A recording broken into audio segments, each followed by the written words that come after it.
Okay, let's talk with the expert of the fields of.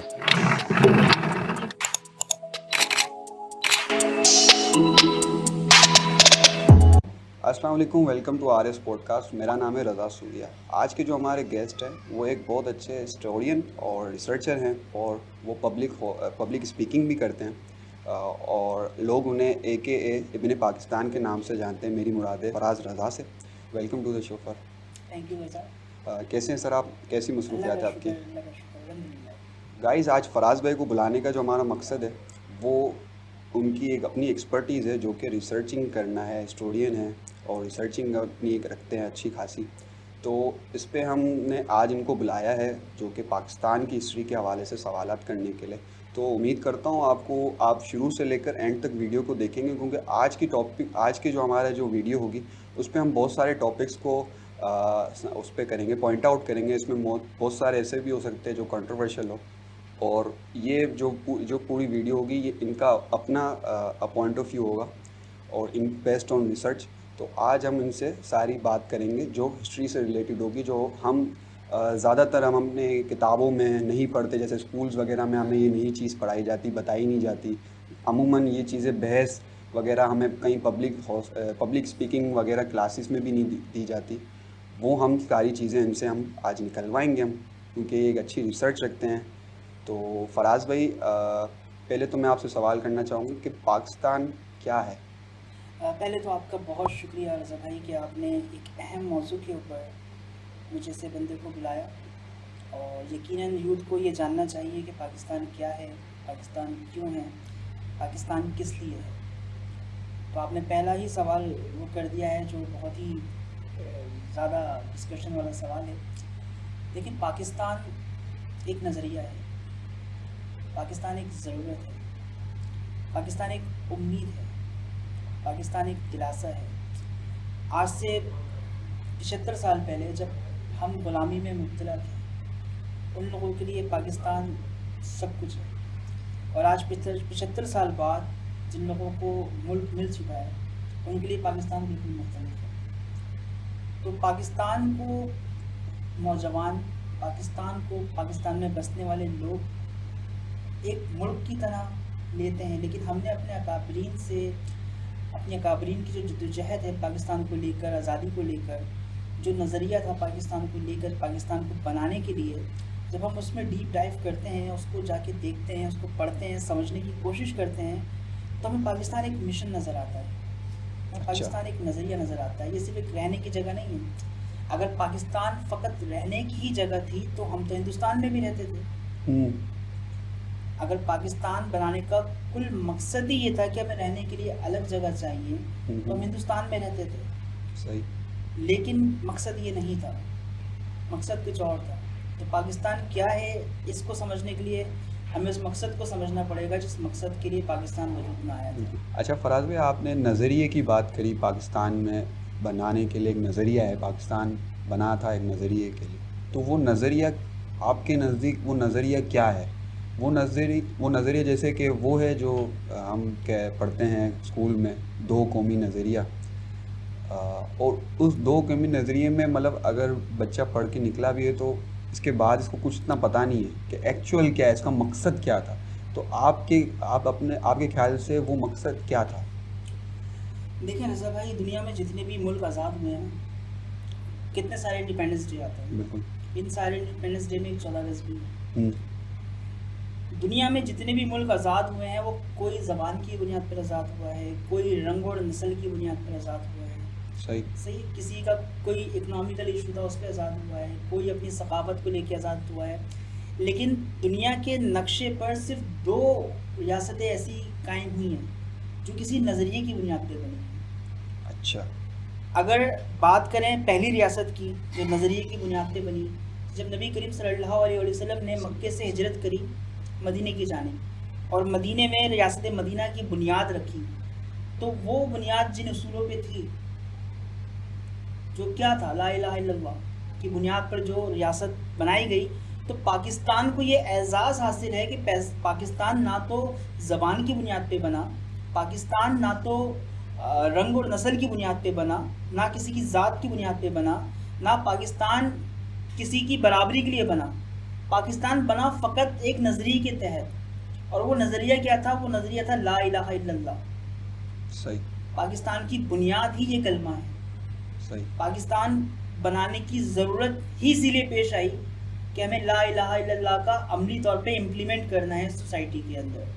हम इसको अपने दिलों में रख के नहीं बैठ सकते। हमें वो मुआशरा चाहिए, वो सोसाइटी चाहिए जहाँ पे हम अल्लाह और उसके रसूल के अहकामात बता सकें, या उन्होंने जो अहकामात हमें बताए उन पर कम अज़ कम हम आज़ादी के साथ अमल कर सकें। तो पाकिस्तान बनाने के लिए जो चीज़ बुनियाद बनी वो दो कौमी नज़रिया, जो सबसे पहले कुरान ने पेश किया कि सारा आलम कुफर एक कौम है और सारे मुसलमान एक कौम है। अच्छा। इस दो कौमी नज़रिए को बुनियाद बनाया गया हिंदुस्तान की तकसीम के लिए भी, कि मुसलमान एक अलग कौम है, हिंदू एक अलग कौम है, जिनका कल्चर अलग है, जिनका दीन अलग है, जिनका रहन सहन अलग है, इनकी डिशेस अलग हैं, इनका पहनावा अलग है। ये दो अलग कौमें हैं जो एक साथ रहती हैं, जिनकी वजह से प्रॉब्लम्स क्रिएट होती हैं। और इसके साथ साथ खाली ये नहीं कि दो कौमों का मिक्सचर था, मुसलमाना ने बड़े सगीर जो हैं वो खाली मिक्सचर नहीं था कि हिंदुस्तान में हिंदुओं के साथ मिलकर रहते थे, वो वहाँ पर बड़े मगलूब थे, ये हिंदू उन पर गालिब थे। उनके साथ अलमिया ये था कि एक तरफ तो उनके ऊपर ब्रिटिश अंग्रेज़ गोरा हावी था, हुकूमत ही उनकी थी, और दूसरी तरफ ये कि वो खाली उनकी हुकूमत उन पे नहीं थी, ये मुसलमान बेचारे हिंदुस्तान के मुसलमान, उन पे दूसरी हुकूमत इन हिंदुओं ने कायम करके रखी थी। ठीक, मतलब दोनों तरफ से दबाव था। बिल्कुल। अगर हम अपने शजरे जाके नीचे पीछे खोलेंगे ना कि हम कहाँ से निकलते हैं, तो आपको नज़र आएगा हमारे बाप दादा कहीं ना कहीं किसी की गुलामी में खड़े हुए नज़र आ रहे होंगे। कोई हिंदू बनिया उनको अपने पास रखा हुआ होगा, कोई अंग्रेज़ उनसे अपने जूते पॉलिश करवा रहा होगा। अच्छा। तो ये गुलामी में जो कौम मुब्तला होती है वो अपने बारे में सोच ही नहीं सकती ना। और मुसलमान की बर्बादी का सबसे बड़ा सामान क्या है, सबसे बड़ा ज़रिया क्या है? वो अपने बारे में सोचना छोड़ दें। आप मुसलमान में से सोच और फिक्र को निकाल दें, मुसलमान बचा क्या? खाली जिस्म। तो पाकिस्तान की ज़रूरत सिर्फ इसलिए थी कि हम एक ऐसी आज़ाद रियासत चाहते हैं जहाँ पे हम आज़ादी से रहें, और ना सिर्फ रहें, रहने के लिए तो हज़ारों जगहें पड़ी थी ना, हिंदुस्तान में भी रह लेते। हम सिर्फ आज़ादी से रहना नहीं चाहते थे, अल्लाह और उसके रसूल के अहकामात के मुताबिक रहना चाहते थे, इसलिए पाकिस्तान की ज़रूरत। अच्छा, इसका मतलब ये हुआ कि मुसलमान अपनी अलग रियासत इसलिए चाहते थे कि वहाँ पे उनके ऊपर दबाव था, और उन्हें अपनी समझे एक तरीके से जो इबादत हैं उस पे इन्हें मसला करते थे, मतलब इशू होता था, ये नहीं करने दिया जाता था, यही वजह थी। और मतलब मैंने तो जैसे पढ़ा है, हमने अपनी किताबों में, हम स्कूल में पढ़ते हैं, तो यही कहते हैं कि हिंदू और मुस्लिम साथ साथ रहते थे, ट्रेडिशनल भी इनका एक जैसा हुआ करता था। आपने जैसे कहा कि सब चीज़ में फ़र्क था, रंग, नस्ल, पहनावे में, लेकिन हम तो अपनी स्कूलों में जो किताबों में पढ़ते हैं तो वो तो इस तरीके से यही बताया जाता है कि सब साथ रहते थे, सब मिलकर रहते थे, और उस पे जो वजह अलग होने की बनी वो कोई और थी, ये नहीं थी। तो इसमें क्या सदाकत है इसमें, ये चीज़ जो आप बता रहे हैं? क्योंकि अगर अलग मुल्क रहना था तो वहाँ पे लेके आपका बात सही है कि अगर सिर्फ यही चीज़ का मसला था तो वहाँ पे भी तो रह सकते थे, इसके अलावा कोई दूसरा हल नहीं था क्या? कि सिर्फ पाकिस्तान ही एक अलग शहर, अलग जगह पूरी कर ली जाए, पार्टीशन हो जाए और फिर हम वहाँ जाके रहें?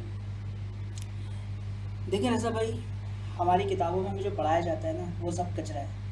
अच्छा। बिल्कुल कचरा है। वो कचरा है जब भी तो आज सोसाइटी में सब कचरा बन गया है। बहुत बड़ी बात है। सब कचरा है, सब बकवास है। अच्छा। ये हमारी किताबों में हमें जो पाकिस्तान दिखाया गया वो पाकिस्तान हमारा है ही नहीं। अच्छा, बस हमने ऐसा कर लिया है कि हमने कुछ कल्चर्स, वहाँ पे हम रहते थे तो वहाँ पे थोड़ा सा हमारे अंदर वो एडॉप्शन है, लेकिन हम काफ़ी अलग थे, इस तरीके से आप कहना देखिए चाह इस रहे चीज़ पे तो कोई बात, कोई बहस है ही नहीं ना कि मुसलमान और हिंदू दो अलग कौमें हैं। ठीक है। और अलग कौमें हैं क्योंकि इनके अकायद मुख्तलिफ हैं, नज़रियात मुख्तलिफ हैं, कल्चर्स मुख्तलिफ हैं। इन दोनों कौमों की कल्चर एक नहीं थे। सही। हम हिंदुओं वाले कल्चर में कैसे, आज का मुसलमान जो है मैं उसकी बात नहीं कर रहा, ठीक है, लेकिन हम उस टाइम अलग कल्चर में रहते थे ना। बिल्कुल, वो टाइम सिचुएशन ही अलग थी। अलग थी। ठीक। तो हमारी वे ऑफ लाइफ बिल्कुल डिफरेंट थे। हम स्लेवरी के अंदर थे, ग़ुलामी के अंदर थे। हिंदू भी ग़ुलामी के अंदर थे। अगर हिंदुओं की तरफ से आप तहरीक आज़ादी पढ़ेंगे तो आपको उनमें वही सारी शिकायतें मिलेंगी जो हम मुसलमान उस वक्त किया करते थे। ठीक है, उनके ऊपर ब्रिटिश वो थे। एग्जैक्टली, ठीक। एग्जैक्टली। तो हम देखिए, बात फिर घूम फिर के वहीं आती है कि पाकिस्तान दो कौमी नज़रिए की बुनियाद पे बना।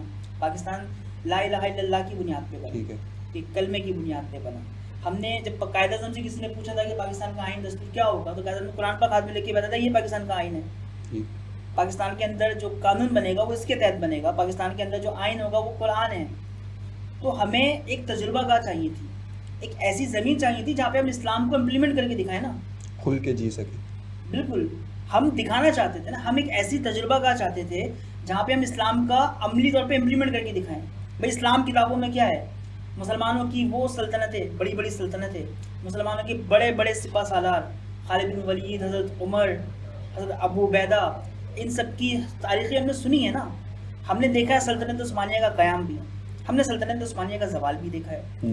हम जिन मुसलमानों को अपनी किताबों में पढ़ते हुए आ रहे हैं, सुनते हुए आ रहे हैं अपने उलमाए कराम से, बुज़ुर्गों से, वो मुसलमान तो खो गया। सही। हिंदुस्तान में ये जो अंग्रेज़ के जूते पॉलिश कर रहा है, ये जो हिंदू बनिए के पास मुलाजिम लगा हुआ है, ये कैसे सलाउद्दीन अय्यूबी या मोहम्मद बिन कासिम बनेगा? यही किस तरीके से अपने बच्चों को ये कहानियाँ सुनाएगा कि किसी वक्त में सलाउद्दीन अय्यूबी भी था, कभी मोहम्मद बिन कासिम भी होता था, कभी खालिद बिन वलीद जैसा सिपा सलार भी था जो जंग के अंदर 9 तलवारें तोड़ देता था। कैसे बताएंगे? सही। एक ऐसी तजुर्बागाह चाहिए थी, एक ऐसी ज़मीन चाहिए थी, एक ऐसी जगह चाहिए थी कि जहाँ पर इस्लाम को अपने ऊपर इम्प्लीमेंट करके दिखाएं। सबसे पहले अपने, देखिए इस्लाम का इम्प्लीमेंट ही सबसे पहले अपने ऊपर करना है ना। बिल्कुल। अपने ऊपर तजुर्बा करना है, अपने आप को एक मुकम्मल मुसलमान बना के दिखाना है, फिर दिखाना है कि मुस्लिम सोसाइटी ये होती है, फिर ठीक। दिखाना है कि मुस्लिम रियासत ये होती है, दुनिया के लिए एक आइडियल बनाना था। ये मकसद था पाकिस्तान बनाने का, कि हमें सही। ग़ुलामी से निकाल कर आइडियल बनाना था आलम, पूरी आलम के लिए, कि मुसलमान ऐसे होते हैं, ये हैं मुसलमान, ये है आज़ादी इनकी। लेकिन जो हुआ वो आपके सामने है। अच्छा, हम अगर इससे थोड़ा आगे बढ़ते हैं और पार्टीशन की तरफ बढ़ते हैं, तो हमने पढ़ा है कि कायद-ए-आज़म वो अकेले तो नहीं थे, उनके साथ कुछ लोग थे जो उनके साथ थे इनके आइडियाज़ में। तो वो कौन कौन लोग थे? देखिए, तहरीक पाकिस्तान या तहरीक आज़ादी में जिन लोगों ने किरदार अदा किया उनके तो बहुत सारे नाम हैं, ठीक। लेकिन कुछ डोमिनेंट नाम। जिन लोगों का बहुत ही ज़्यादा कंट्रीब्यूशन है, उसमें बहुत ही मारूफ इमाम अहमद रज़ा ख़ान, जिनको माला हज़रत कहते हैं। बिल्कुल। उस वक्त के जो बड़ी बड़ी दरगाहें थीं, खानवादे थे, बड़ी बड़ी जो गद्दियाँ थी, जानशीन थे, उन्होंने बहुत सपोर्ट किया इस तहरीक को। अच्छा। पीर ऑफ मानकी शरीफ ने, और इस किस्म के जो दीगर बड़े बड़े दरबार थे। इसके अलावा लियाकत अली ख़ान और अल्लामा इकबाल का तो इतना बड़ा कंट्रीब्यूशन है कि ये पूरी सोच, ये पूरा स्कूल ऑफ थॉट्स आज़ादी का, मुसलमानों के अंदर ये हुर्रियत पैदा करने वाले ही अल्लामा इकबाल थे। ख्वाब जो देखा था। उनका ख्वाब है, शर्मिंदा ताबिर हुआ नहीं हुआ, ये एक अलग बहस है, लेकिन अल्लामा इकबाल ही वो मोटिवेटर हैं मुसलमानों का। अल्लामा इकबाल ही वो ज़रिया है मुसलमानों का, जिसने मुसलमानों को मोटिवेट किया एक रियासत की तरफ, एक वतन की तरफ, जिसने कायद-ए-आज़म जैसे बंदे को मोटिवेट किया। मतलब हमारा फाउंडर कायद-ए-आज़म, हमें आज़ादी दिलाने वाले कायद-ए-आज़म, लेकिन कायद-ए-आज़म को भी इस राह पे लगाने वाला अल्लामा इकबाल। सही। तो बहुत सारे नाम, इस अल्लामा कायद-ए-आज़म की जो बहन है फातिमा जिन्ना, उनका बहुत बड़ा कंट्रीब्यूशन है। अपने भाई के साथ किस तरीके से इस तहरीक में शामिल रहीं, कैसे उन्होंने ख़वातीन की तहरीक को लीड किया है। तो हमारे नौजवानों को तो ये पढ़ना चाहिए। ये एक आध पॉडकास्ट के अंदर बताने वाली चीज़ नहीं है, लेकिन ये वो तारीख़ है जो हमें किताबों में नहीं पढ़ाई जाती। 1-2 पेजेस का सब्जेक्ट दे देते हैं कि ये कायद-ए-आज़म सरसरी होती है। बिल्कुल। ये अल्लामा इकबाल है। अल्लामा इकबाल को शायर मशरिक़, शायर मशरिक़ क्या अल्लामा इकबाल बस शायर मशरिक़ है? अल्लामा इकबाल इतनी बड़ी इनकलाबी शख्सियत है जिसने बड़े सगीर के अंदर इनकलाब बर्पा कर दिया। सही। डीप डाउन जाए तो ये शायर मशरिक़ से आगे ही नहीं बढ़ने देते। ये पता ही शायर मशरिक़ से आगे बढ़ेंगे तो फिर ये अल्लामा इकबाल को कैसे बताएंगे कि मुसलमानों का कितना बड़ा रहनुमा है? सही। इनकी तो मौत हो जाएगी ना अगर अल्लामा इकबाल को मुसलमानों का रहनुमा बताएंगे। सही। सही। तो हमें बड़ा बाउंड रखा हुआ है तारीख़ के अंदर, जितना हमें बताना चाहते हैं बस उतना बताते हैं, हम उतने में खुश हैं। सही। अच्छा, पार्टीशन, अब हम आगे बढ़ते हैं। उसमें हम हुआ आज़ादी की जंग लड़ी गई, पार्टीशन हुआ। तो पार्टीशन होने के बाद क्या असरात हुए दोनों तरफ? कोई हमें मुतासिर किया गया जो रिलेशन हुए जब अलग हो गए, इसके बाद एक दूसरे से जब अलग हो जाते रिलेशन, तो बहुत सारी चीज़ों में फ़र्क आया होगा। वो फ़र्क क्या था? देखिए, ये एक बहुत मुख्तलिफ किस्म की पार्टीशन थी और जो लोग हिजरत करके पाकिस्तान आए वो अपना बहुत कुछ छोड़कर पाकिस्तान आए। सही।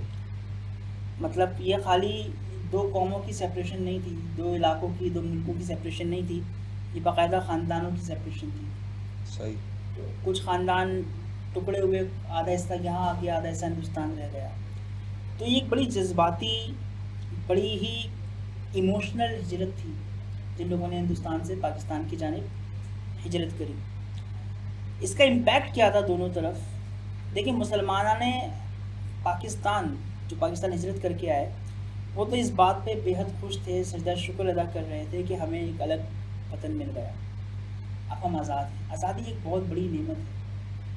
आज़ादी का अंदाज़ा सिर्फ उस कौम को हो सकता है जिसने ग़ुलामी देखी हो। बिल्कुल। वो जो हमारे बुज़ुर्ग थे, अकाबिर थे, उन्होंने वो ग़ुलामी का दौर देखा था, उन्होंने उन हालात को फेस किया था, तो उनके लिए तो ये एक निजात का मौका था। आज़ादी उनके लिए एक निजात थी। तो इसका बड़ा ज़बरदस्त इम्पैक्ट था उनके ऊपर, वो बहुत खुश थे। लेकिन इसका एक इमोशनल वैल्यू ये था कि अपने लोगों को छोड़ के आना, अपनी प्रॉपर्टीज़ को छोड़ कर आना, अपने घर बार, अपने चहीते लोगों को छोड़ के आना एक बहुत बड़ा डिसीजन था। जो डिसीजन हमारे लोगों ने लिया, और सिर्फ इसलिए लिया कि वो पाकिस्तान को एक कामयाब रियासत बना के दिखाएंगे। अच्छा, कुछ लोग हैं वो अब भी इसके खिलाफ़ हैं, वो क्या वजह है? उनके बहुत सारे लोग हैं, नाम नहीं ले सकता, जो यहाँ पे रहकर भी यहाँ पे अब भी वो कहते हैं हमारे बाप दादा आए यहाँ पे, उन्होंने बहुत बड़ी गलती कर दी। ये क्या रीज़न? उसको हम ये वजह कह सकते हैं कि जो अभी हमारा करंट सिचुएशन चल रही है, वो इस वजह से वो नाराज़ हैं या क्या है? क्योंकि बहुत सारे ऐसे लोग हैं। देखिए, बहुत सारे ऐसे लोग होंगे भी, तो उनकी क्या हैसियत है? इसको आप बस एक मिसाल से समझ लें कि आप अपने घर के ज़िम्मेदार हैं। सही। आप अपनी जॉब छोड़ दें, बाहर जाके काम करना छोड़ दें, घर में पैसे लाना छोड़ दें, तो घर में खाना नहीं बनेगा। सही। नहीं बनेगा ना। खाना नहीं बनेगा तो आप दस्तरखान पे बैठेंगे, कुछ होगा नहीं आपके पास। चले, एक दिन हो गया, 2 दिन होगा, 3 दिन हो गए, अब तीसरे दिन अगर आप घर में ये फसाद बर्पा करें कि इस घर में रहने का कोई फ़ायदा ही नहीं है, इस घर ने हमें दिया क्या है, तो घर की दरो दीवार आपको क्या दे सकते हैं? ठीक। तो पाकिस्तान में आकर जो लोग ये बात करते हैं कि पाकिस्तान आके ना हमारी गलत डिसीजन था या हमने गलती कर दी, तो उनका पाकिस्तान के अंदर कंट्रीब्यूशन है क्या? आपकी एफर्ट्स ज़ीरो है ठीक। टूवर्ड द नेशन, आपकी एफर्ट्स ज़ीरो है ना। तो आप ज़ीरो में कुछ भी प्लस कर दो, ये ज़ीरो ही रहेगा। तो मुल्क ने आपको क्या दिया, मुल्क से आपको क्या मिला, मुल्क में आप गलत आए, सही आए, ये सारी बातें बात की। आपने किया क्या यहाँ पर आके? आपकी कंट्रीब्यूशन क्या है इस मुल्क के अंदर? सही। आपके तज्जिए के अलावा, आपकी शिकायत के अलावा, आपके इनकार के अलावा, आपकी नाराज़गी के अलावा इस मुल्क को आपने क्या दिया है? जब आपने दिया नहीं है कुछ, तो फिर आपको कुछ मिला नहीं, तो आपका अपना मसला है ना, आपने कुछ दिया नहीं। अच्छा देखिए, मुल्क ने आपको दिया बहुत कुछ है ना। जो बंदा इस मुल्क में रह के कह रहा है कि ये गलत डिसीजन है, वो गाड़ी में भी घूम रहा है, घर में भी रह रहा है, पंखा भी चल रहा है, एसी भी लगा हुआ है, हाथ में एंड्रॉयड मोबाइल भी है, बच्चे भी अच्छे स्कूल में पढ़ रहे हैं, खड़ा होकर बोल भी रहा है कि इस मुल्क में आना गलती था। तो क्या गलती थी इसके अंदर? और अगर कोई गलती थी भी, चले मान लिया, ये बात मान ली कि पाकिस्तान बनाना, पाकिस्तान आना गलती थी, ठीक कर दो गलती को भाई। अगर ये मुल्क आपके हिसाब से ठीक नहीं चल रहा, आप आगे बढ़ के ठीक कर लो। ठीक, मतलब उसमें साथ दे दो, कंट्रीब्यूशन करो ना। कंट्रीब्यूशन, सारी चीज़ें कंट्रीब्यूशन। आपकी गाड़ी पंचर है और आप उसको पूरी ज़िंदगी बैठ के देखते रहेंगे, आपका पंचर ठीक नहीं होगा। सही है। आपने उठना होगा, गाड़ी को पंचर वाले के पास लेके जाना होगा, उस पर पंचर लगाना होगा, ये तो ठीक होगा ना। बिल्कुल। आप लाख बैठ के उसको देखते रहे, दुआएं करते रहे, वो ठीक नहीं होता। आपने ऑनरशिप भी तो लेनी होगी ना कि मुल्क मेरा है, अब जैसा भी है हमारा है, उसे हमें ठीक और करना। वतन की ऑनरशिप तो लाजिम है। बिल्कुल। वतन की ऑनरशिप लाजिम है, वरना मौज पड़े या आंधी आए, दिया जलाए रखना है। बिल्कुल। घर की खातिर 100 दुख झेलें, घर तो आखिर अपना है।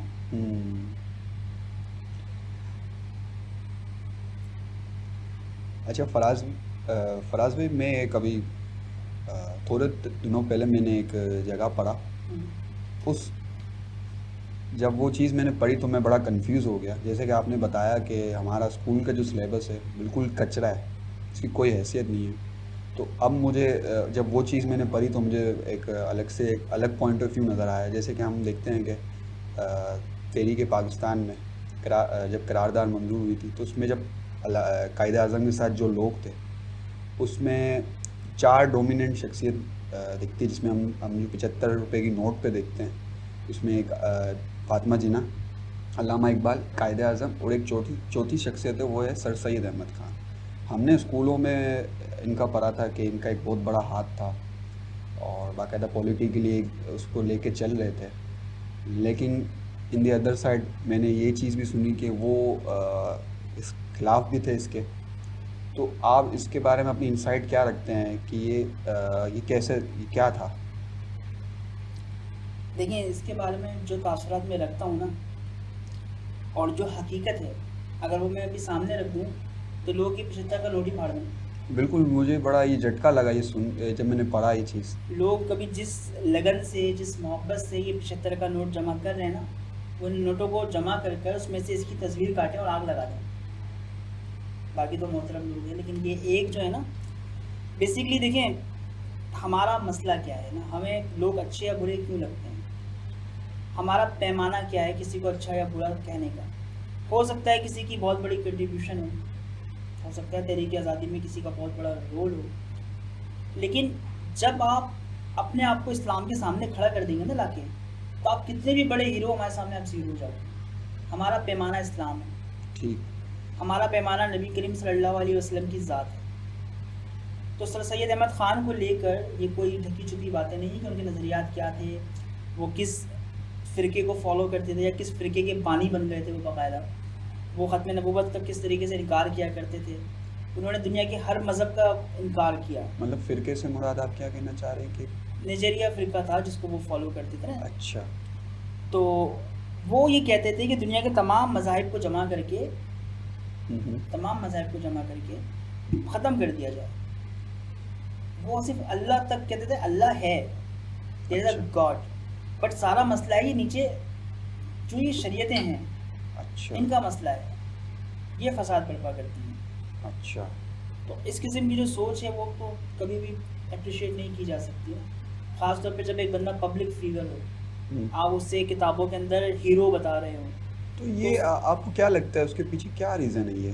नज़रियात मतलब हमें आज़ादी के बाद से जब हम अगर अब तक हम जो सिलेबस में पढ़ते आ रहे हैं, तो आपके सिलेबस वालों को मसला नहीं है ना कि किसका नज़रिया क्या है।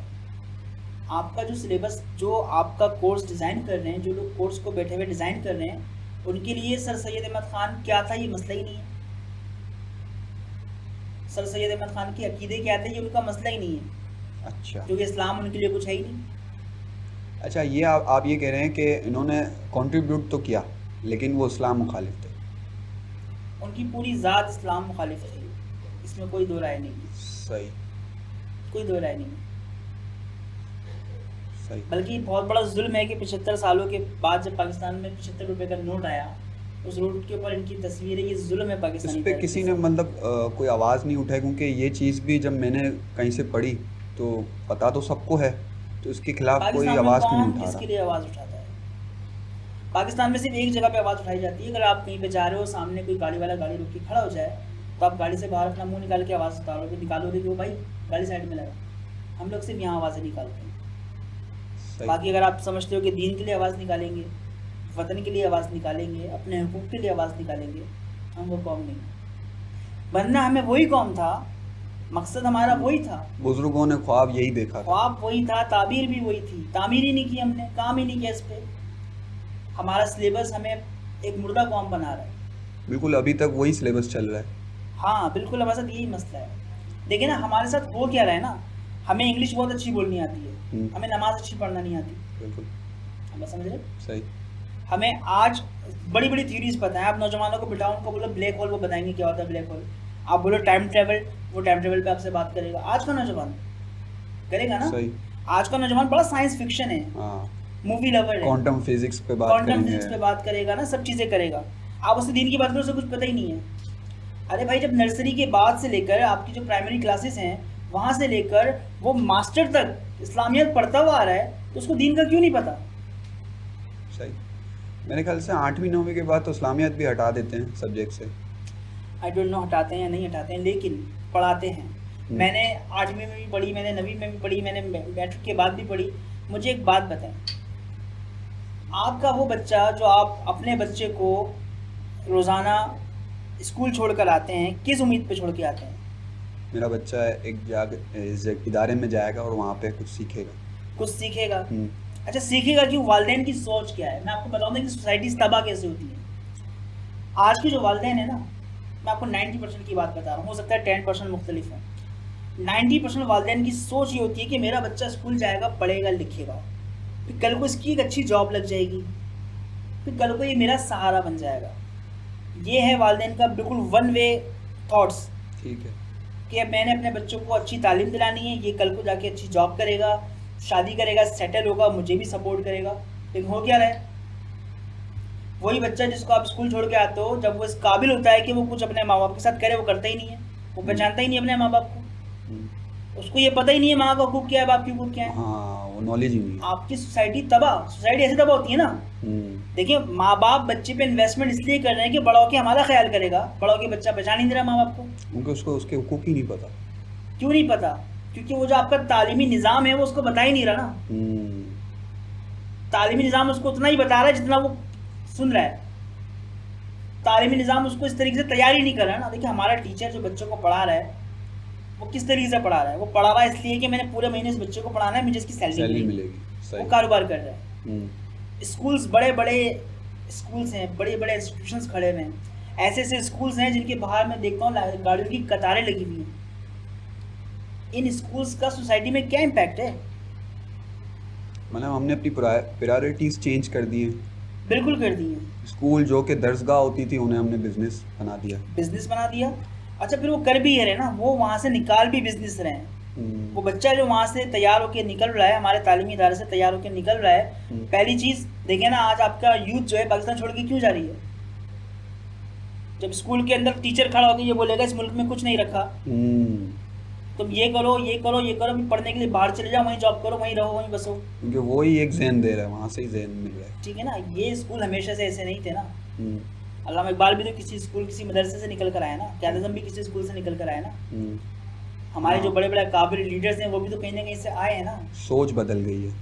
सोच बदल गई है और हम सब जिम्मेदार हैं ना। देखिए, वो वालिदैन कभी भी स्कूल टीचर के हवाले बच्चा ये बोल के नहीं करेगा कि इसको एक अच्छा शहरी बना दो, इसको एक अच्छा मुसलमान बना दो, इसको प्रैक्टिकल मुस्लिम बना दो। वो ये कुछ नहीं बोलेगा। बोलेगा इसकी स्टडी पे आपने ध्यान देना है, ताकि मैं आपको फीस दे रहा हूँ, आपने अच्छा करना है, इसके नंबर्स अच्छे हैं। नंबर्स के पीछे भाग रहे हैं। वो चाहते हैं कि मेरे बच्चे का कार्ड जो है वो A+ हो। अच्छी चीज़ है, बच्चे को A+ होना चाहिए, लेकिन ऐसा नहीं होना चाहिए कि सिर्फ स्कूल फील्ड में आपका बच्चा A+ हो, बाकी हर चीज़ में A- हो जाए। आपने दोनों तरफ बैलेंस रखना है ना। सही। आपका बच्चा आपका है, अमानत सोसाइटी की है।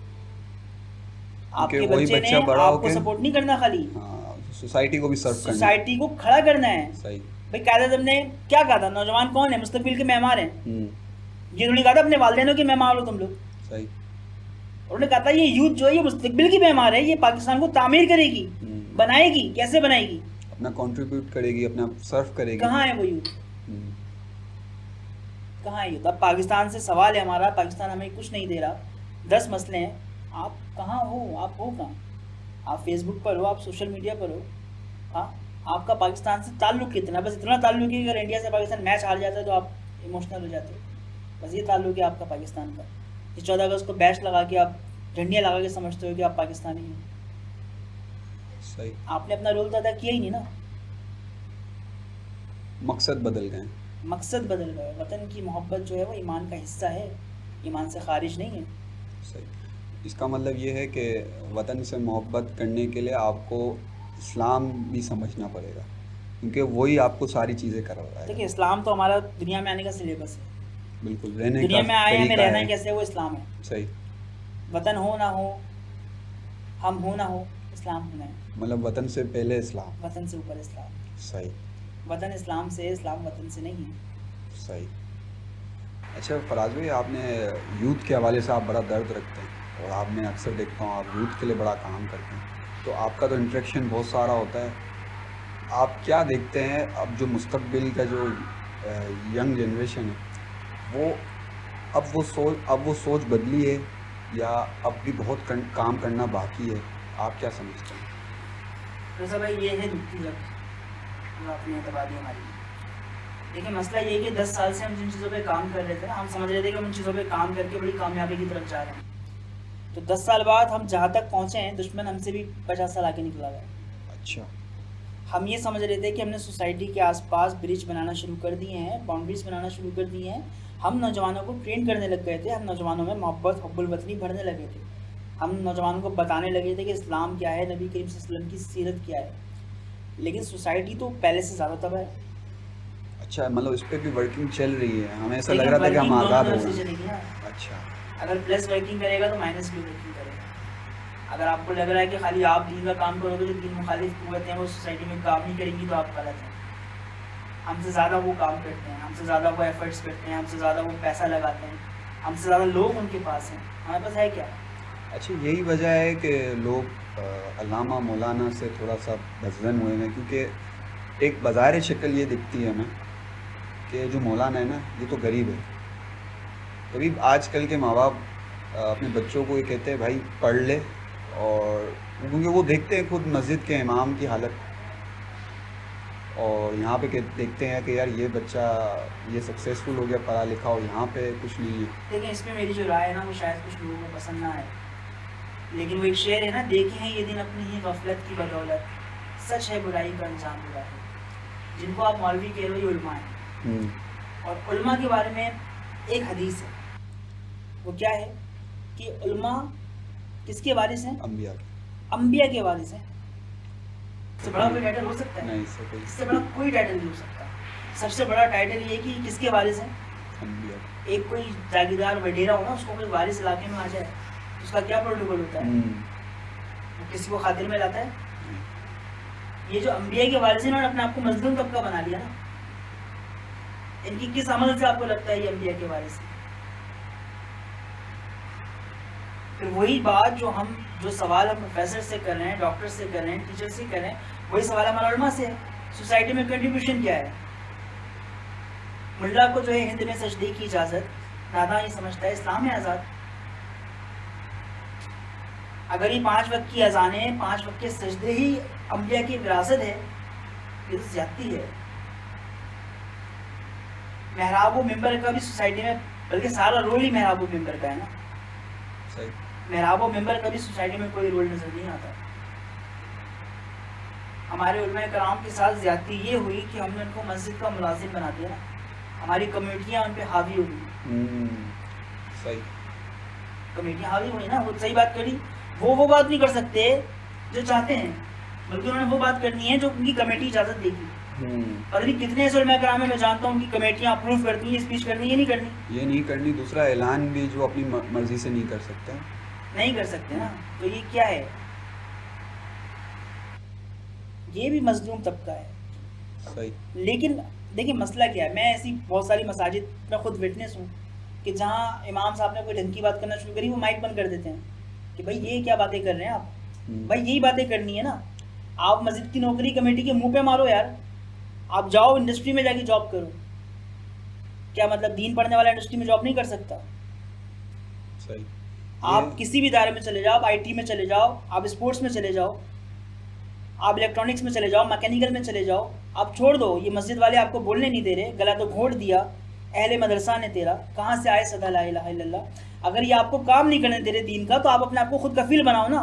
इनकी नौकरी इनके मुंह पे मारो, अपना कोई और जरिया इसबाब पैदा करो, अपने आप को मजबूत करो। सही। क्या करेगी कमेटी? खुद नमाजें पढ़ाएगी, कब तक पढ़ाएगी? सही। देखते हैं ना, इनको आजमाइश में तो डालें। हक बात कहें, हर हाल में कहें। ये मस्जिदों के मेंबर को बैठ के इमाम हुसैन का नाम जितने मजे से हमारे उलमा का नाम लेते हैं ना, और कहते हैं कि हम उन्हीं के वारिस हैं, तो उनकी विरासत ये नहीं है कि आप मस्जिद की कमेटियों से अपने गले दबवा लें कि जो ये कमेटी बोलेगी वो हमने बोलना है। आप अगर मेंबर पर बैठे हो, ये मस्जिद जो है इस्लाम के मोर्चे हैं, ये इस्लाम को डिफेंड करने वाले इदारे हैं। यहाँ से इस्लाम फैला। ये मस्जिद खाली देखिए, मसाजिद हमारी कम्युनिटीज़ हैं, ये कम्युनिटी सेंटर हैं। बिल्कुल। ये मेरे को समझ में नहीं आता कि मैं अगर ईशा की नमाज हुई है और मैं आधे घंटे बाद मस्जिद जाऊँ, मस्जिद में ताला लगा होता है। क्यों लगा लो मस्जिद पे ताले भाई? तुम्हें किसने कहा कि नमाज के बाद मस्जिद में ताला लगाओ? मतलब नमाज के बाद, नमाज के अलावा कोई मस्जिद में नहीं आ सकता। कोई मस्जिद में नहीं बैठेगा। क्यों? कमेटी का फैसला है। कमेटी ने बोला नमाज के औकात में मस्जिद खुलेगी, उसके अलावा मस्जिद नहीं खुलेगी। कैसे करोगे आप दिन का काम? वो नौजवान जिसको मस्जिद में ताला लगेगा फिर वो होटल पे जाके बैठेगा, सही। फिर वो दूसरी गैदरिंग्स में जाके बैठेगा, फिर वहां से वो वही सब कुछ सीखेगा जो जहाँ से मिलेगा। सही। आपने वो रास्ता ही बंद कर दिया ना, वो दरवाज़ा ही बंद कर दिया जहाँ से इस्लाम फैलता है। बिल्कुल। ठीक है। आपने अपने आप को इतना दूर कर लिया। हज़रत उमर फारूक से अब देखिए मसला क्या है, यूथ इनसे सवाल करती है, भागते हैं, ये चाहते नहीं सवालों के जवाब दें। क्यों? क्योंकि वो उनको अपने रोजगार की पड़ी है ना। मतलब अगर ये हर बंदे को हर सवाल का जवाब देंगे तो इनकी कमेटी इनको गुस्सा हो जाएगी ना, तो फिर आप कैसे वारिस हो? सही। सोसाइटी के अंदर हर फर्द है जिम्मेदार। बिल्कुल, हर फर्द का एक अपना अपना हिस्सा है। कोई भी उससे पीछे नहीं छोड़ सकता कि ये मेरा काम नहीं है। भाई अफराद के हाथों में है अक़वाम की तकदीर। हर फर्द है मिल्लत के मुकद्दर का सितारा। वाह वाह। हर फर्द मिल्लत के मुकद्दर का सितारा है। आप इससे अपने आप को अलग कर ही नहीं सकते। एक आलिम दीन के अंदर और एक आम इंसान के अंदर फ़र्क ही ये होता है कि आलिम दीन हक जो होता है वो उस आम इंसान को राह रास्त पे लाने वाला होता है। अगर वही इस रास्ते को छोड़ देगा तो फिर होगा क्या? फिर होगा वो जो हो गया। इस सोसाइटी के अंदर LGBTQ फैलाई जा रही है, कौन बात कर रहा है इस पर? हाँ। हमारे चंद दोस्त हाँ। शऊर नेटवर्क से दिन रात मेहनत कर रहे हैं, कौन उनको सपोर्ट कर रहा है? वो माशाल्लाह बहुत अच्छा काम कर रहे हैं। उनके अलावा किसकी आवाज़ें बताएं? अभी तो सोशल मीडिया पे कोई नहीं दिख रहा। नहीं है ना। अच्छा कोई आपको कुछ नहीं मिलेगा ना। किसी आलिम दीन की वॉल पे चले जाए, उनको आप वीडियो तक शेयर नहीं करते, क्यों? वो अपना काम कर रहा है, वो उसको काम ही नहीं समझते, उसको मसला ही नहीं समझते। अभी हमें उलमा को ज़रूरत है कि हमें यहाँ इन्हें सोशल मीडिया पे आना चाहिए, क्योंकि जब इस्लाम मुखालिफ काम कर रहे हैं इस तरीके से और इतना डिजिटल होकर एडवांस लेवल पे आ रहे, तो अब ज़रूरत है कि उलमा कराम को भी आना चाहिए। देखिए बिल्कुल आना चाहिए। हमारा आज का टॉपिक उलमा कराम नहीं है, लेकिन मैं बस इस मसले पे मैं आखिरी बात ये बोलूँगा। देखिए उलमा कराम को अपनी इंट्रक्शन लोगों के साथ ज़बरदस्त तरीके से कायम रखने की ज़रूरत है। आप इस इंट्रक्शन को नहीं तोड़ सकते। सही। आप इस चीज़ को ख़त्म नहीं कर सकते। अगर आप अपने पास आने के तमाम ज़राए बंद कर देंगे, आप लोगों को अपने तक अप्रोच ही नहीं देंगे, तो लोग उन लोगों तक जाएंगे जिन लोगों ने अप्रोच दी हुई है। जिन्होंने दरवाजे खोले हुए लोग तो उनके खोले पास में ना, जाएंगे। लोगों ने नेटवर्क्स बना दिए। लोग अपनी हर वीडियो के अंदर बोल रहे हैं भाई हमारा इदारा जो है वो सुबह 9 बजे से रात 9 बजे तक खुला हुआ है, आप किसी भी टाइम फ़ोन करिए, कोई भी मसला पूछ लें। और फिर वो मसला कैसे बता रहे हैं आप लोग जानते हैं वो लोग कौन है? सही। जिन्होंने एक महाज खड़ा किया हुआ है ना, अपने घर, हर घर के अंदर लोगों को बदजन कर दिया। इतना काम है, जब इतनी तबाही मची हुई हो, इतना सब कुछ मचा हुआ हो, तो आप घर में नहीं बैठ सकते। अकबर जब दीन इलाही लेकर आया तो क्या मुजद्दिद अल-अफ़सानी घर में बैठ गए थे? चलें अगर मैंने मान लेते हैं कि मुजद्दिद अल-अफ़सानी घर में जाके बैठ जाते, सिर्फ नमाज़ों की पाबंदी करवाते, अज़ानें देते, नमाज़ें पढ़ते, दीन इलाही जो है वो आज तक कायम होता। कौन ख़त्म करता दीन इलाही को? ये यजीद के जवाब में इमाम हुसैन ये कहते थे, यार मेरा मसला मिंबर और महराब है, यजीद जो कर रहा है वो यजीद का मसला है, मेरा काम ही नहीं है। तो आप किस तरीके से आप लोगों को मोटिवेट करते हैं? इमाम अली मकाम की जुर्रत की कहानियाँ सुनाते हैं, दास्तानें सुनाते हैं, आपके अपने किरदार में वो सब कुछ कहाँ है? तो इसका इम्पैक्ट क्या आया, जो आपका सवाल था। कंक्लूजन में इस गुफ्तगू कर रहा हूँ इस सवाल के लिए कि इसका इम्पैक्ट क्या आया। इसका इम्पैक्ट ये आया कि हम उनसे दूर हो गए, नौजवान इमाम साहब से दूर हो गए हैं। उनके पास जवाब नहीं है, वो कमेटी की प्रेशर में रहते हैं, वो टाइम नहीं देते, उनके पास अपनी थ्योरीज होती हैं, वो चीज़ें क्लियर नहीं करते। उनसे साइंस में बात करो उनको कुछ पता नहीं होता। उनके पास आला हज़रत का कोई मसला लेके जाओ वो कंफ्यूज हो जाते हैं। उनको बोलो दुनिया घूम रही है या रुकी हुई है, वो बताते ही नहीं है। नौजवान तो अब सवाल कर रहा है, हर सबके मुंह में जबान आ गई ना, हर बंदा सवाल कर रहा है। कंफ्यूजन है ना, वो भी आप उनकी कंफ्यूज हो रहा है। कंफ्यूजन खत्म नहीं करोगे, आप उनको वही एक रिवायती राग सुनाते रहोगे, एक रिवायती डिस्कशन उनसे करते रहोगे, आपके पास आके नहीं बैठेगा। आपने उसको कनेक्ट करना होगा। और ये काम देखिए, काम अब ऐसा नहीं सब कुछ बहुत बुरा है। हम ऐसे बहुत सारे ऑर्गेनाइजेशंस को जानते हैं जो ये काम कर रहे हैं। अंजुमन अल-इस्लाम इसी सोसाइटी के अंदर काम कर रही है कि वो हर नौजवान को पकड़ के सीरत रसूल से वाबस्ता कर रही है, उनको बता रही है कि रसूल की सीरत क्या है। स्लोगन देखें, ये होता है काम। घर से मकतब, मकतब से मुआशरा और मुआशरे से निज़ाम हुकूमत। पूरा इस्लाम आपका कंक्लूड कर दिया। सही। ये है एक मोमिन की पूरी जिंदगी कि घर से मकतब, मकतब से मुआशरा, मुआशरे से निज़ाम हुकूमत। आपने इन चीज़ों को छोड़ दिया, आपने इन चीज़ों को अहमियत नहीं दी, सोसाइटी तबाह हो जाती। सही। नौजवान आपके हाथ से निकल गया, लादीनियत फैल गई, मुरीद एथिस्ट इतने हो गए, इतने इलाहादी यहाँ पर आ गए, अब आप कैसे कंट्रोल करोगे इनको? लोग पहले अकीदों का इनकार करते थे, कोई नूर बशर पे बहस करता था, कोई हाजिर नाजिर पे बहस करता था, कोई 11वीं 12वीं के लंगरों पे बहस करता था। अब तो टॉपिक ही चेंज हो गए। अब तो ये मसला ही नहीं है इस उम्मत का। इस उम्मत का मसला ये खुदा है या नहीं है, इस पे दलीलें ढूंढनी, इस पे दलीलें मांग रहे हैं नौजवान। तो आप तो उसको भी हलवे वगैरह पे कायल नहीं कर पा रहे थे, अब आप उसको लाके दो खुदा के लिए दलील। आपने छोड़ा ना, जिसने उसको मोमिन से मुल्हिद बनाया वो भी तो कोई शख्स होगा ना, किसी ने तो मोटिवेट किया होगा, किसी ने तो डिस्कशन दी होगी, किसी ने तो सोच डाली होगी जहन में। आप क्यों नहीं डाल रहे? तो काम करने की ज़रूरत है रज़ा भाई। सोसाइटी का मतलब सोसाइटी का सबसे बड़ा मसला इस टाइम ये नहीं है कि हमारे पास गाड़ियाँ चलाने के लिए रोड नहीं है, हमारे पास खाने के लिए अनाज नहीं है, हमारे पास पेट्रोल डलवाने के पैसे नहीं है। सोसाइटी के सबसे बड़े मसले ये नहीं है, ये मसले हैं। आम आदमी इन मसलों से मुतासिर होता है, लेकिन सोसाइटी का सबसे बड़ा मसला ये है कि सोसाइटी जिस बुनियाद पे बनी थी वो बुनियाद कहाँ गई? जिस चीज़ को बेस कर कर आपने इस पूरी इमारत को खड़ा किया था वो बेस ही ख़त्म हो गई। तो इमारत में क्या चीज़ कितनी महंगी मिल रही है, ये कब तक? क्या आप उस दिन का इंतजार कर रहे हैं कि इमारत ढह जाए? आपको क्या लगता है फराज भाई कि अभी के जो मौजूदा हालात हैं, ठीक है, उसका ज़िम्मेदार कौन है? अगर हम ये सारी चीज़ें हमने डिस्कस करी, अब आप एक फाइनल कंक्लूजन बताएं कि इसका वाकई कोई ज़िम्मेदार कौन है इसका? आप और मैं। इस सारी सूरत हाल के जिम्मेदार हम, जो मौजूदा पाकिस्तान है अभी। एग्जैक्टली मौजूदा पाकिस्तान की मतलब देखो, सियासतदानों का ही सारा मसला नहीं है। देखिए है क्या, मैं आपको बताता हूँ। आज सोसाइटी का एक चेहरा मैं आपको दिखाता हूँ। सियासतदानों पे बात में आते हैं। सियासतदान तो बहुत कॉमन है ना, कोई पूछे मुल्क को किसने बर्बाद किया, सियासतदानों ने किया। भाई सारी कंट्रीब्यूशन सियासतदानों की नहीं है। सियासतदानों को रखें आप साइड में, चलो रोड नहीं दिलवा रहे ना, चीज़ें सस्ती नहीं कर रहे, महंगाई है, ओके डन। हम क्या कर रहे हैं? देखिए, अगर मैं डॉक्टर हूँ, अगर मैं एक पाकिस्तानी डॉक्टर हूँ, मैं दवाई उस कंपनी की लिखूंगा जो मुझे अच्छा एंटरटेन करेगी। अब देखें आप कितने करप्ट हैं हम लोग। मैं आपको दवाई उसकी लिख के दूंगा जो मुझे अच्छा एंटरटेन करेगी, सही? मेरे बराबर में जो मेडिकल स्टोर वाला है उससे मैं इसी बात पे कॉन्ट्रैक्ट करूंगा कि जो दवाई मैं लिख के दूंगा आपने वो देनी है।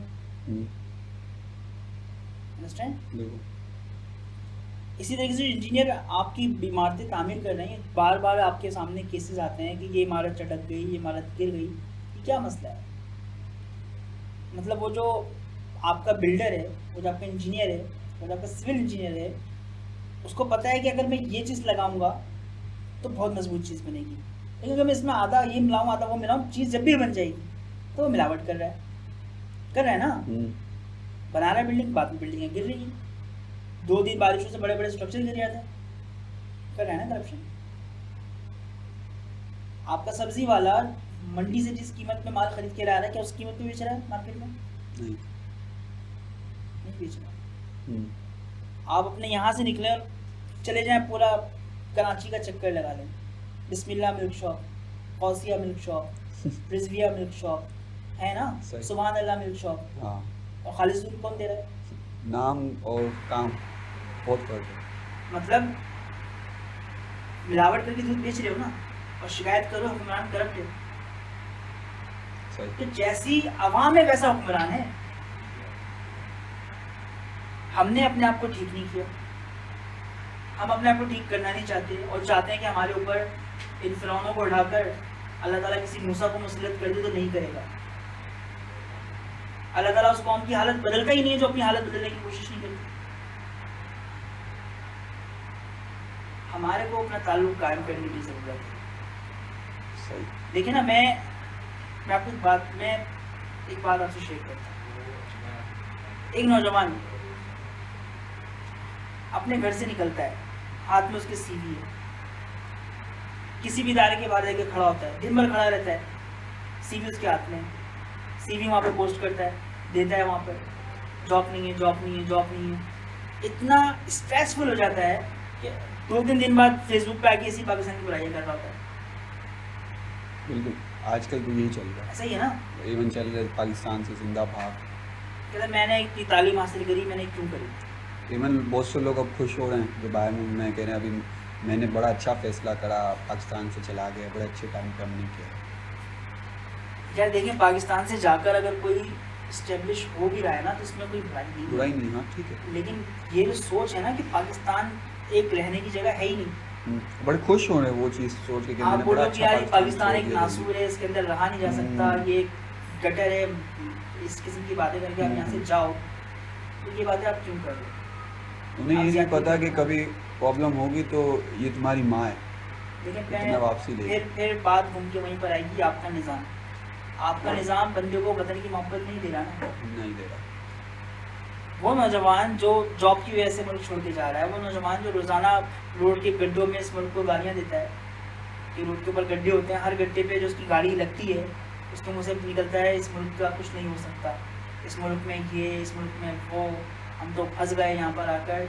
तो यही नौजवान इस मुल्क को अगर अपना समझता है तो क्यों इसमें रोल अदा नहीं करता।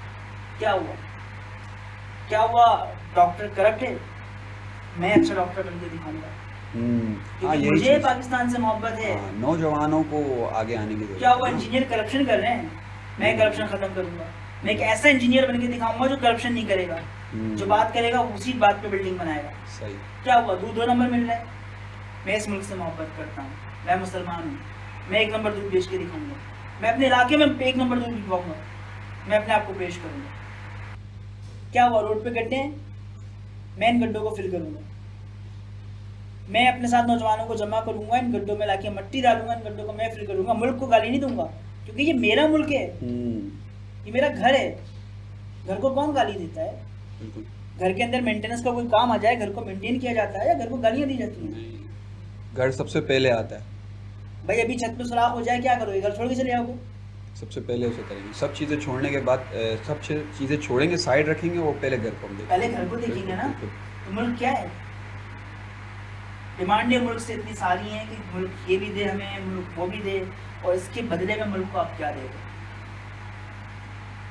एक आखिरी मैसेज फराज भाई, आप यूथ के लिए बड़ा दर्द रखते हैं, एक आखिरी मैसेज जो आप यूथ को देना चाहें प्लीज़ कहिए। रज़ा भाई, मैसेज यूथ को क्या दिया जा सकता है, यूथ को बस इतना बताना चाहिए कि आपको जिम्मेदार बनाया गया है इस सोसाइटी के लिए, इस माशरे के लिए। आपने इस सोसाइटी के अंदर जितनी भी बुराइयां हैं, जितने भी मामलात हैं, जितनी भी चीज़ें आपको गलत नज़र आती हैं, उन सबको आपने ही ठीक करना है। आपने ही जाके हर फील्ड का इमाम बनना है, आपने ही जाकर हर फील्ड को सही करना है। तो इस वतन से और इस वतन की बुनियाद से, इस कलमे से मोहब्बत कीजिए, अपने आप को पेश कीजिए, अपना ताल्लुक़ उलमा से कायम कीजिए, दीन से अपने आप को कनेक्ट कीजिए, रब ताला से अपने आप को कनेक्ट कीजिए। आपकी जितनी भी एक्साइटमेंट्स हैं उन सब का जवाब, उन सब का सामान हमारे दीन के अंदर मौजूद है। बस आपको इससे जुड़ने की ज़रूरत है। तो अपने आप को सिर्फ एक अच्छे फ्यूचर के लिए तैयार मत कीजिए कि मैं एक अच्छी जॉब के लिए अपने आप को तैयार कर लूँ, एक अच्छी जॉब लग जाए, आपके सारे काम खुद हो जाएंगे, पूरी दुनिया आपके कदमों में आ जाएगी। बस आप अपना ही सर सजदे में लेकर जाइए और इस सोसाइटी को बेहतर करने की कोशिश कीजिए। पाकिस्तान जिंदाबाद। पाकिस्तान जिंदाबाद। अच्छा फराज भाई, एक लास्ट आखिरी चीज़, आप यूथ के लिए काम कर रहे हैं, तो अगर कोई बंदा ये वीडियो देख के इंस्पायर होता है और वो चाहता है कि यार मैं भी हिस्सा डालूँ अपने वॉलंटरी वर्क में, तो वो कैसे आपसे रब्ता करेगा। आपने बताया था ATI अंजुमन तलबा इस्लाम, तो वो कैसे सर्च करे, आप प्लीज़ ये भी थोड़ा सा गाइड कर दें। और अंजुमन तलबा इस्लाम करती क्या है, वो मकसद भी आप बता दें। वैसे भी जैसे कि मैंने आपको बताया ना कि अंजुमन तलबा इस्लाम नौजवानों को ये सोच, ये फ़िक्र देती है कि घर से मकतब, मकतब से मुआशरा, मुआशरे से निज़ाम हुकूमत तक। अंजुमन तलबा इस्लाम, अभी हमने नौजवान में जितनी भी बुराइयाँ डिस्कस की हैं, अंजुमन तलबा इस्लाम इन तमाम बीमारियों का एंटीवायरस है। सही। मतलब इस्लाम आपकी किरदार साजी करती है, आपकी स्किल्स को बेहतर करती है, आपका ताल्लुक़ सैयदुल अबरार सल्लल्लाहु अलैहि वसल्लम के साथ कायम करती है, आपको आपके जो इस्लामिक हीरोज़ हैं उनसे जोड़ती है। आजकल लोग सहाबा किराम में सिर्फ 4 के नाम जानते हैं ना, तो वो आपको बताते हैं कि कितने सारे ऐसे लोग हैं जिनको आप अभी जानते ही नहीं हैं। तो आपका ताल्लुक़ दीन से कायम करती है और आपको दुनिया में भी प्रोफेशनल बनाती है। मतलब अगर आप अंजुमन तलबा इस्लाम के नौजवानों को जाके देखेंगे तो आपको ऐसा नहीं है कि वो आपको सामने जो नौजवान नज़र आ रहा है वो फ़कत सोसाइटी में एक रोल अदा कर रहा है, उसका बैकग्राउंड बहुत स्ट्रॉन्ग है, वो मास्टर किया हुआ है, वो किसी अच्छी फॉर्म के अंदर manager, assistant manager, deputy manager की पोस्ट पे काम कर रहा है। सही। तो नौजवानों को हम उनकी स्किल्स भी इम्प्रूव करते हैं और हम उन नौजवानों को न सिर्फ उनकी स्किल्स इम्प्रूव करते हैं बल्कि इस काबिल बनाते हैं कि सोसाइटी के चैलेंजेस को समझें और समझने के बाद उन चैलेंजेस से निपटना कैसे है उसके लिए भी काम करें। सही। देखिए नौजवानों के लिए बहुत सारे ऑप्शंस हैं। कैसे? मैं आपको बताता हूँ इस सोसाइटी में हो क्या रहा है। बस आखिरी बात है क्योंकि मुझे पता है टाइम ज़्यादा हो गया है। हमारी यूथ जो है ना वो है तो एक्टिव। भाई टिकटॉक पे कौन है? यूथ ही है। फेसबुक पे कौन है? यूथ है। इंस्टा पे कौन है? यूथ ही है। अभी आप किसी क्लब चले जाएँ सारी यूथ, आप सीवी चले जाएँ सारी यूथ। वन वीडियो कौन कर रहा है? सही। हमारा नौजवान। फन गालास कौन लगा रहा है? यूथ लगा रहा है। बड़े बड़े सेमिनार्स कौन कर रहा है? यूथ कर रहा है। यूथ कर तो रही है लेकिन यूथ को करना क्या चाहिए ये इंपॉर्टेंट है। आया वो जो कर रही है वो सही कर रही है या जो काम करना चाहिए उस पर उसकी तवज्जो नहीं है। हमारे साथ देखिए ज़्यादती क्या हुई, हमारे साथ ज़्यादती ये हुई कि हमारी नौजवानों की बहुत बड़ी तादाद को खिदमत खल्क के नाम पर कैप्चर कर लिया गया। आप समझ रहे बात? समझ गया मैं खिदमत खल्क का मुखालिफ नहीं हूँ, बल्कि मेरा अपना इदारा जो अपने पाकिस्तान है वो भी खिदमत खल्क करता है, लेकिन मेन मकसद हमारा ये नहीं है। हम तो नौजवानों की इस्लाह करना चाहते हैं, नौजवानों को चाहते हैं कि उनको शाहीन बनाएं, उनको मेमार बनाएं मुस्तकबिल का। हुआ क्या? हुआ ये कि नौजवानों को प्री प्लान तरीके से, बड़े मुनज़्ज़म तरीके से इस तरफ लगाया गया, उनको बताया गया कि करने वाला सारा काम ही यही है। आप क्या करो? आप लोगों के राशन पानी का इंतज़ाम करो, आप लोगों की किचन को संभाल लो पूरी की पूरी। और अगर आप, मैं ये एक अलग मौजू है, कभी आप मौका देंगे इस मौजू पर आके बात करूँगा कि ये जो यूनाइटेड नेशन के सस्टेनेबल डेवलपमेंट गोल्स हैं उनका जो इम्प्लीमेंट उन्होंने हमारी सोसाइटी में जिस तरीके से किया है, अब हमारा नौजवान समझता है कि कुल दीन यही है, सारा का सारा मसला यही है। वो आपसे कभी मस्जिद की बात नहीं करेगा, वो आपसे कभी सोसाइटी में जो बीमारियां उनकी बात नहीं करेगा, वो कभी इस चीज़ पे बात नहीं करेगा कि जो मेरे इलाके का डॉक्टर है मेरे मरीज़ों को कौन सी दवाइयाँ दे रहा है, उन चीज़ों पे बात नहीं करेगा। आप अभी फेसबुक खोलें, मेरा अकाउंट जाके आप देखें, आपको ऐसा लगेगा आप किसी वेलफेयर बुक के ऊपर है। हर बंदे ने एक स्टेटस लगाया है, case open case close, case open case close, case open case close. What is this? किस काम पे लगा दिया भाई आपने यूथ? तो अंजुमन तलबा इस्लाम इस सोसाइटी के अंदर जहाँ पर हर बंदा एक अलग ही डगर पे चल निकला है, अंजुमन तलबा इस्लाम और इब्ने पाकिस्तान एक ऐसा प्लेटफॉर्म है जो नौजवानों को खिदमत खल्क के साथ साथ उनकी दीनी, इखलाकी, समाजी तरबियत भी करती है। तो जो नौजवान ज्वाइन करना चाहते हैं वो आपकी इस वीडियो में कहीं आप हमारे नंबर शेयर कर सकते हैं, हमारे पेजेस पे जा सकते हैं, अंजुमन तलबा इस्लाम के नाम से पेजेस बने हुए हैं, किसी भी पेज पे जाके आप रब्ता कर सकते हैं या रज़ा भाई से आप रब्ता कर सकते हैं, आप हम तक पहुँच सकते हैं। सही। कोई भी दिल में जस्तू रखेगा अल्लाह ताला हमको कहीं ना कहीं से कनेक्ट कर देगा। आप हमसे जुड़ जाएंगे, हम आपसे जुड़ जाएंगे इंशाल्लाह। ठीक है फराज भाई, बहुत शुक्रिया आपके आने का, आपके टाइम देने का। और फराज भाई मुझे बड़ी खुशी हुई है आज हमने जो सारी बात करी और इसका जो कंक्लूजन निकलता है वो यही है कि यूथ है वही हमारा कल है, पाकिस्तान का जो कल है वो यूथ है और उन्हें, हाँ मुस्तकबिल है, उन्हें हमें अगर वो सही रास्ते पे आ गई और इस्लाम भी ऊपर जाएगा, ठीक है, और उसके साथ साथ पाकिस्तान के भी हालात बदलेंगे। तो आपके टाइम का बहुत शुक्रिया फराज भाई। और आखिरी में जो ये कहना चाहूँगा कि हमारी इस वीडियो को सबसे ज़्यादा शेयर करें और मेरी आप सबसे रिक्वेस्ट है कि इस वीडियो को शुरू से लेकर एंड तक ज़रूर देखा करें, क्योंकि इसमें जो मेन इंफॉर्मेशन होती हैं हम जो वर्क कर रहे हैं वो इसीलिए कर रहे हैं यूथ के लिए कि बहुत सारे जो लोग हैं उन्हें इस चीज़ का खबर नहीं है। हम वही काम आगे सोशल मीडिया के थ्रू फैलाना चाह रहे हैं, तो इसमें हमारे सपोर्ट करें, हमें आपकी सपोर्ट की ज़रूरत है। और आपका बहुत बहुत शुक्रिया अगर आप ये वीडियो अभी तक देख रहे हैं। और पाकिस्तान जिंदाबाद।